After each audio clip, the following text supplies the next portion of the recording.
There's a small group of people who remember rotary phones and also remember watching the first iPhone get announced. And psychologists still don't quite know where to place them.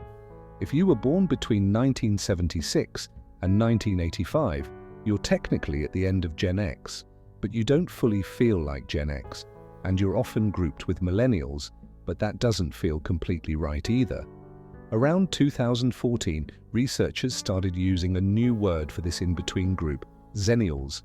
Some even call it a microgeneration because the time window is so narrow.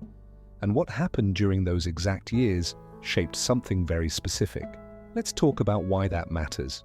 You spent your childhood in an analog world. Boredom wasn't a crisis, it was just normal. You memorized phone numbers. You waited all week for your favorite TV show, and if you missed it, that was it. Gone. No replay, no rewind, no streaming. You made plans without texting, "Where are you?" every 5 minutes. You just showed up and trusted your friends would too.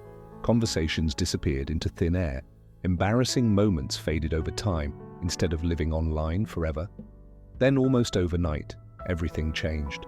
Right when you were stepping into adulthood, the world went digital. Not slowly, not gently, suddenly. Most generations grow up in one tech world, either before the internet or fully inside it. But Xennials experienced both while their identities were still forming. Your teenage years looked completely different from your 20s, and that kind of shift leaves a mark. Brain research shows that the prefrontal cortex, the part of the brain that helps you adapt, plan, and manage change, keeps developing into your mid-20s.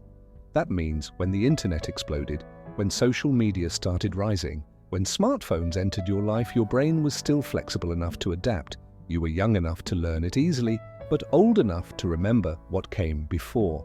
That creates something rare, a kind of psychological bilingualism.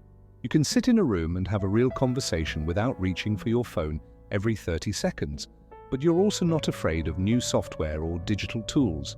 You remember being unreachable for hours, and you also understand what it means to be constantly connected. You lived both realities, and that shapes your relationship with privacy in ways you might not even notice. You grew up when your worst moments weren't permanently documented. That bad haircut, that awkward breakup, that embarrassing party.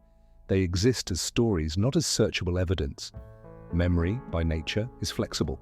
Our brains are designed to soften edges over time, to let some details fade, to turn pain into narrative. But when everything is recorded and stored forever, that natural process changes. You were one of the last groups to experience a mostly undocumented childhood.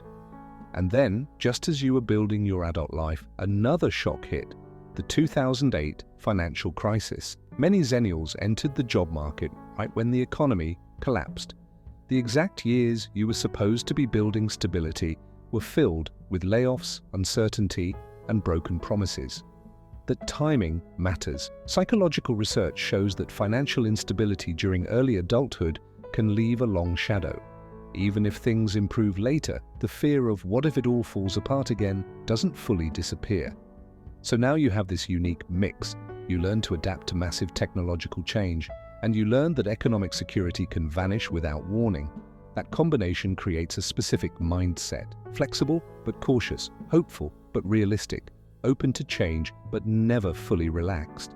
Yet the cultural conversation rarely talks about this group.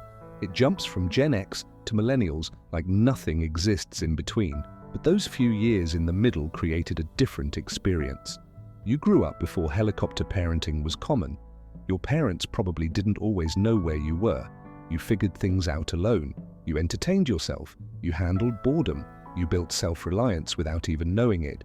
At the same time, you entered adulthood when the internet still felt optimistic, when it seemed like technology would connect everyone and solve everything, before the darker sides became obvious.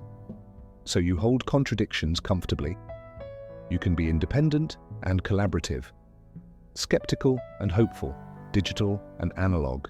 You remember what we gained: instant information, global connection, endless opportunity. But you also remember what we lost: the patience that comes from waiting, the quiet of being unreachable, the depth of presence before notifications competed for your attention.